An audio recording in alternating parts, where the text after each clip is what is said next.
नमस्ते बच्चों, विज्ञान के सेशन में आप लोगों का स्वागत है। ध्वनि, आप जानते हैं यह हमारा चैप्टर स्टार्ट हो चुका है और आज हम लोग बात कर रहे हैं ध्वनि कंपित वस्तुओं द्वारा उत्पन्न होती है। तो अब आपको थोड़ा बच्चों हिंट मिल रहा होगा कि ये कंपन का क्या है। मीन्स ध्वनि से कुछ कंपन होता है और वो जो कंपन होता है उससे ध्वनि उत्पन्न होती है। अब ये क्या कॉन्सेप्ट है, प्रश्न आ रहा है ना। कंपित ध्वनि वस्तुओं द्वारा उत्पन्न होती है। चलिए चैप्टर खोलते हैं, इसको समझते हैं। बच्चों, आपको सबसे पहले मैं ये बताना चाहती हूँ कि जब कोई ध्वनि उत्पन्न होती है तो हमारे जो एयर है ना, हमारे चारों तरफ क्या है, हवा है, उसमें कंपन क्रिएट होता है। और देख लीजिए कितने प्रकार के कंपन क्रिएट होते हैं कि हर ध्वनि का एक अलग टाइप का हमें साउंड सुनाई देता है। लग रहा है ना कुछ इंटरेस्टिंग। चलिए इसको आगे और समझते हैं। देखिए हम इसमें आपको जैसे सबसे पहले, क्योंकि आप स्कूल में पढ़ने वाले बच्चे हैं, है ना, तो और ये आप जरूर जानते होंगे कि विद्यालय में घंटी बजती है जैसे जब पीरियड चेंज होता है। चलिए विद्यालय की बात नहीं करें, मंदिर जाते हैं घंटी बजाते हैं, है या नहीं है। या आपका कुल्फी वाला निकलता है, वो भी घंटी बजाता हुआ जाता है। तो घंटियां कितने प्रकार की हमने सुनते हैं, है ना। साइकिल में वो घंटी बजती है। तो ये देखते हैं कि जब एक घंटी जब आपकी बजती है तो हमें एक साउंड सुनाई देती है। लेकिन अब आप एक काम करें कि वो उस टाइप की बेल अगर आपके पास है तो आप ना उसको जब वो बज नहीं रही है तब पकड़ के देखिए, ठीक है। और अगर आपके पास आपके पूजा घर में घंटी है, आप उसको यूज कर सकते हैं। आप स्कूल की घंटी पे नहीं जाइए, आप जो साइकिल में घंटी है ना जो बजाते हैं, उसको टच करके देखिए। जब वो बज नहीं रही है तब आप उसको छू कर देखिए, क्या लगता है। चलिए, कुछ नहीं लगता है। चलिए अब आप क्या करें, अब आप उसको फिर से बजाएं और जब आप उसको बजाएं तब आप उसको ऊपर से हाथ उसके ऊपर रखकर देखें। मीन्स मैं आपको साइकिल की घंटी का एग्जांपल दे रही हूँ। अभी साइकिल की घंटी है, मैं एक आपको ये से हम सोच ले रहे हैं ये कोई साइकिल की घंटी है, अभी बज नहीं रही है, तब हमने इसको टच करा। अब आप क्या करें कि जब ये इसको बजाएं बजाएं और इसके ऊपर हाथ रखे रहें और कुछ फील करिए आप। घंटे की आवाज तो सुनाई देगी लेकिन हाथ पे जब आप उसे छुएंगे तो आपको क्या लगेगा कि वो कंपन कर रही है। कंपन का अर्थ है वो हिल रही है। आपको कुछ एक हिलती हुई कंपन करती हुई आपको महसूस होगी, ठीक है। तो देखिए फिर से, साइंस है तो क्रियाकलाप तो हमें डिस्कस करना होगा। यहाँ पे देखिए, यहाँ पे इन्होंने क्या करा कि आप इस प्रकार से कुछ भी लटका दीजिए, ठीक है। आप कोई पतीला, कोई प्लेट, कुछ भी आप ऐसे, कढ़ाई को आप ऐसे धीरे एक लटका दीजिए तो, और फिर इसको आप अपनी उंगली से छूकर देखिए तो क्या आपको कंपन महसूस होता है? नहीं। लेकिन जब आप इसको छड़ी से जब आप एक चोट मारेंगे और फिर आप तुरंत बाद आप उसको अपने हाथ से टच करके जब देखेंगे, आपको लगेगा नीचे कुछ कंपन। जब हम कंपन बोल रहे हैं मीन्स हिलना, लेकिन हम साइंस है, विज्ञान पढ़ रहे हैं, तो अब हम उसको हिलना नहीं बोलते, हम कंपन बोलते हैं। तो याद रखिएगा, मैं 2-3 बार आपको दोनों वर्ड्स बोल रही हूँ, लेकिन आगे अब मैं वर्ड यूज करूंगी कंपन। तो कंपन, ठीक है। तो यहाँ पे जब आपने उसको चोट लगाई फिर जब आप करेंगे तो आपको थोड़ा कंपन फील होगा। तो यहाँ पे वही लिखा है कि प्लेट पर फिर से छड़ी से चोट मारी तथा चोट मारने के तुरंत बाद इसे अपने हाथों से कसकर पकड़ लीजिए। क्या आप अब भी ध्वनि सुन पाते हैं? जब प्लेट ध्वनि उत्पन्न करना बंद कर दे तब आप फिर इसे छूकर देखिए। तो क्या हम जो एक, मैं आपको इसमें एक सिंपल ये बता रही हूँ कि जब तक कंपन रहेगा तब तक आपको कुछ आवाज सुनाई देगी और जैसी कंपन रुकेगा आपको आवाज सुननी बंद हो जाएगी। एक, चलिए ये घंटी, हम बर्तन को बजाना, ये सब एक हो गया। जो हो सकता है हमें डिफिकल्ट लगे, घर पे करने पे डांट पड़ जाए कि ये क्या बजा रहे हो, है। चलिए, तो एक और सिंपल है, हम क्रियाकलाप करते हैं। आप क्या करें, ये आप बड़े आसानी से कर सकते हैं, आपके पास पेंसिल बॉक्स तो होता ही है ना। आप तो उस पे क्या करें, एक बड़ा रबर बैंड जो बड़े वाले आते हैं होंगे घर में जरूर, उसको आप, तो वो जो बड़ा वाला रबर बैंड है उसको ऐसे लंबे उसमें करके ना आप उसके पेंसिल बॉक्स के चारों तरफ लगा दीजिए। फिर क्या करें, ये जो रबर बैंड और पेंसिल बॉक्स के बीच में आप पेंसिल रख दीजिए। ठीक ठीक है। तो ये आपका जो रबर बैंड है ये अब खिंच जाएगा, और फिर आप उसको स्ट्रिंग, वो जो रबर बैंड खिंचा हुआ है, देखिए आप, जैसे ये है ना, इसको आप हल्का हल्का करें, करके देखिएगा, आपको कंपन भी सुनाई देगा। मीन्स वो जो कंपन है वो आपको दिखाई भी देगा, और आपको क्या है, एक साउंड भी सुनाई देगी। हम आपको यहाँ से करके दिखा सकते थे, लेकिन उसकी साउंड इतनी तेज नहीं होगी कि शायद रिकॉर्ड हो पाए, तो हम आपको ये आप करके नहीं दिखा रहे हैं। लेकिन ये बहुत सिंपल है जो आप कर सकते हैं, और फिर करके ये आप खेल भी ऐसे जरूर करते होंगे। तो आप ये देखेंगे कि जब तक हमें जो रबर बैंड है उसमें कंपन वो दिखाई दे रहा है, तब तक हमें साउंड सुनाई दे रही है, और जैसे ही कंपन रुकता है हमें ध्वनि नहीं सुनाई देती है या नहीं है, हमें तब भी वो, तो इसका अर्थ क्या हुआ, इसका अर्थ क्या हुआ बताइए, कि कंपन से ही ध्वनि उत्पन्न होती है। अच्छा, आगे हम देखते हैं, ये हम पहले भी पढ़ चुके हैं कि किसी वस्तु की, ये मार्क भी कर लें, किसी वस्तु की अपनी माध्य स्थिति के इधर उधर या आगे पीछे होने वाली गति को कंपन कहते हैं। तो अगर आपको कंपन की परिभाषा चाहिए, तो कंपन की परिभाषा ये आ गई कि जब वो अपनी मध्य स्थिति से, जब वो इधर उधर हिलता है, वो कंपन कहलाता है। और ये रबर बैंड का, आप इवन आप ये भी कर सकते हैं, रबर बैंड को हाथ में लीजिए और उसको हिलाइए, आपको कंपन देखने को मिलेगा, और थोड़ा सा साउंड भी सुनने को मिलेगी। तो तो यहाँ पे हम देखते हैं कि ऐसे जो थोड़ी इलास्टिक चीजें होती हैं, जब हम उनको खींच के छोड़ते हैं तो हमें एक कंपन वो होता है, और उसके कारण ही हमें ध्वनि उत्पन्न होती हुई मिलती है। और फिर वही है कि जब कंपन करना बंद कर देता है तो ध्वनि भी बंद हो जाती है। अब एक और क्रियाकलाप है, इसमें क्या करें, आप धातु की एक थाली लीजिए।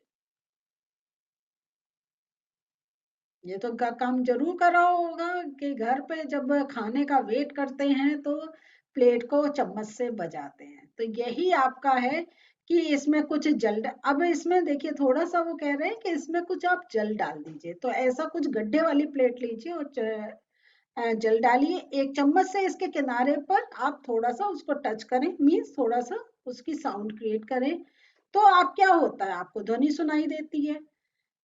फिर थाली पर पुनः आघात कीजिए और तब इसे छूकर देखिए। तो ये सारे एक्सपेरिमेंट से यही बता रहे हैं कि पहले आप उस पर कुछ एक टच करें, कंपन क्रिएट करें और सुने, और उसके बाद आप क्या है कि कुछ जो कंपन है वो हम उसको, अगर हम देखना चाहें, वो इतने हमें क्लियर नहीं दिखाई दे जितना हम फील कर सकते हैं। अगर कोई चीज कंपन कर रही है और हम उसे टच करें तो हमें उसका कंपन का फील आता है। तो क्या आप थाली का कंपित होना अनुभव करते हैं, थाली पर पुनः आघात कीजिए, जल की सतह को देखिए, तो क्या होगा, जल की सतह पर भी हमें एक कुछ तरंगे मिलेंगी, मीन्स जल में हमें थोड़ी वेव्स, जल ऊपर नीचे, जल के अंदर हलचल, वो भी एक हमें देखने को मिलेगी। तो और फिर जब वो थाली कंपन करना जब वो रुक जाती है, तो हम देखेंगे कि जल की सतह पर भी कंपन, जो एक हमें वेव्स देखने को मिल रही हैं, वो रुक जाएंगी।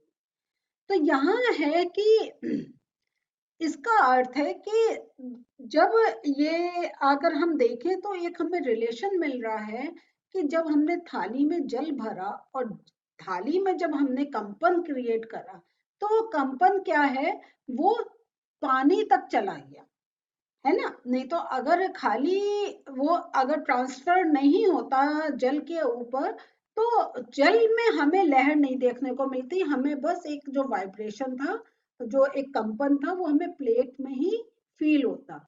लेकिन हमने प्लेट को आघात करा, उसमें जो जल था, जल में हमें वेव्स देखने को मिली। इसका अर्थ है कि जो कंपन क्रिएट हो रहा है, तो वो अपने से जो उसका जो नेक्स्ट जिससे उसका एक अटैचमेंट है, वो उसमें भी ट्रांसफर हो रहा है। मीन्स थाली से जल में भी वो कंपन ट्रांसफर हो रहा है। तो ये एक साउंड की एक हमें थ्योरी पता चल रही है कि जब हम बोल रहे हैं तो हवा में कंपन हो रहा है, हमारे बोलने से हवा में कंपन हो रहा है, और वो दूर तक जा रहा है कि दूसरा व्यक्ति उसे सुन पा रहा है। तो ये अब थोड़ा सा अब हमें एक साइंटिफिक वे में चीज समझ में आ रही है।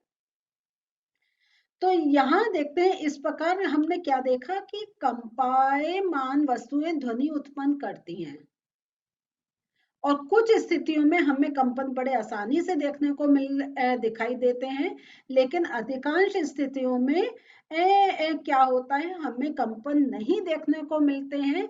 क्योंकि क्या है, ये देखिए, अधिकांश स्थितियों में उनका जो आयाम होता है, एम्पलीट्यूड होता है, वो इतना कम होता है कि हम उन्हें देख नहीं पाते हैं, और हम सिर्फ उनका अनुभव कर पाते हैं। ठीक है। तो हमने कई जगह आपको एक्सपेरिमेंट्स में कहा है कि आप जैसे प्लेट है, टच करके देखें, क्योंकि हमें प्लेट को हिलते हुए नहीं देख पा रहे हैं, प्लेट में हम कंपन नहीं देख पा रहे हैं, लेकिन जब हम उसे पकड़ रहे हैं तो हम उसे फील कर पा रहे हैं।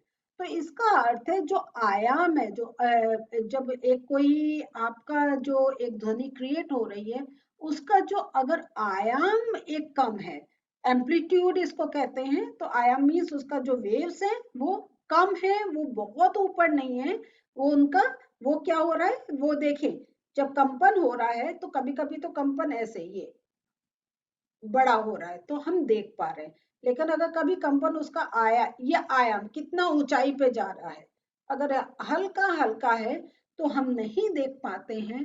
तो हम सिर्फ उन कंपनों का अनुभव कर पाते हैं। तो यहाँ पे आपको एक नया वर्ड पता चल रहा है, आयाम, जिसको इंग्लिश में एम्पलीट्यूड भी बोलते हैं। तो बच्चों, इसमें ऐसे ही आपके और थोड़े से उन्होंने क्रियाकलाप दे रखे हैं। जैसे आप नारियल को, जो सूखा नारियल होता है, उसको तोड़ के आप ऐसे एक तारा बना सकते हैं, और फिर आप देखें कि आपको जो एक स्वर सुनाई दे रहा है तो किसके कंपन से सुनाई दे रहा है। तो एक तारा जो तार होता है उसके अंदर कंपन होता है।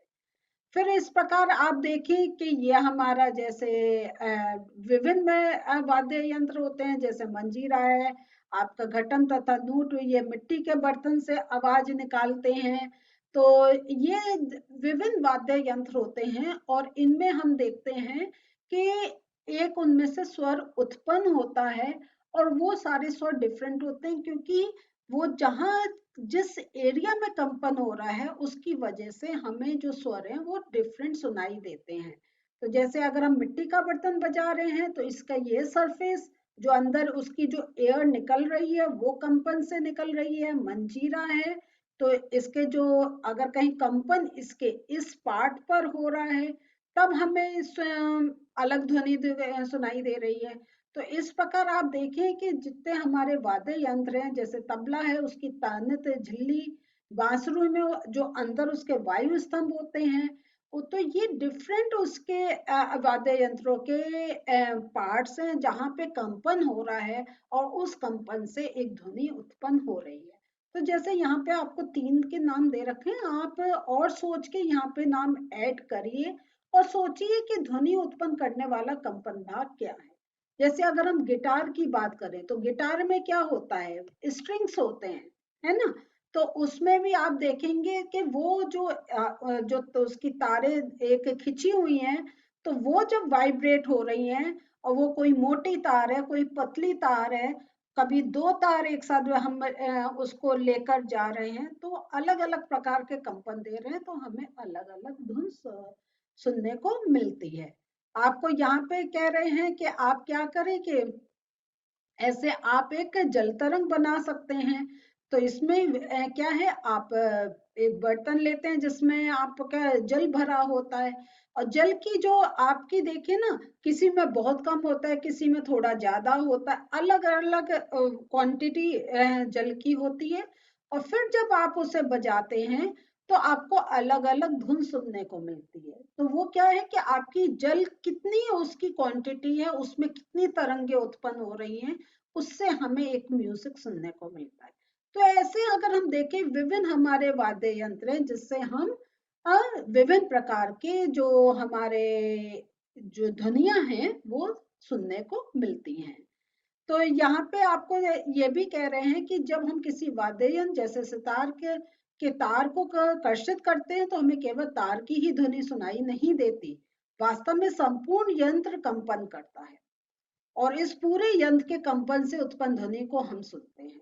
क्योंकि सारी स्ट्रिंग्स एक से दूसरी चीज से अटैच हैं, तो धीरे धीरे क्या होता है, वो कंपन आगे आगे जितना उसके वो फ्लो हो पा रहा है उतने ही वो पार्ट्स हिलते हैं और हमें एक स्वर सुनाई देता है। तो जैसे अगर हम देखें तो हम गिटार, वहां पे भी स्ट्रिंग है, सितार उसमें भी आपकी तार वही स्ट्रिंग्स है, एक तार है उसमें भी स्ट्रिंग्स है, लेकिन सब में अलग अलग साउंड है। तो वो कैसे क्रिएट हो रही है, क्या क्या है आपके में कंपन हो रहा है, किस किस पार्ट में कंपन हो रहा है, उसकी कितनी आपकी तारों की मोटाई है, इस सब पे अलग अलग प्रकार के जो हमें धुनें हैं वो सुनने को मिलती हैं।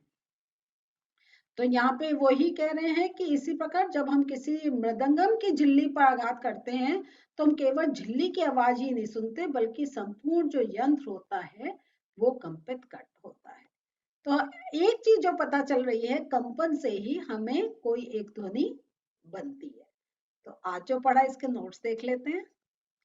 तो बच्चों, अगर ध्वनि की बात करें तो उसमें कंपन एक बहुत बड़ा रोल प्ले कर रहा है। तो किसी वस्तु की अपनी मध्य स्थिति के इधर उधर या आगे पीछे होने वाली गति को कंपन कहते हैं। कंपन की ध्वनि उत्पन्न करती है। कुछ कंपन हमें दिखाई देते हैं, किंतु कुछ कंपन हमें कंपन आयाम कम होने के कारण दिखाई नहीं देते हैं। तो ये सारे पॉइंट्स हैं जिस पे प्रश्न बन सकते हैं। तो वो सारे पॉइंट्स मैंने आपको नोट्स रूप में भी दिखा दिए, आप अपनी कॉपी में नोट कर लीजिएगा।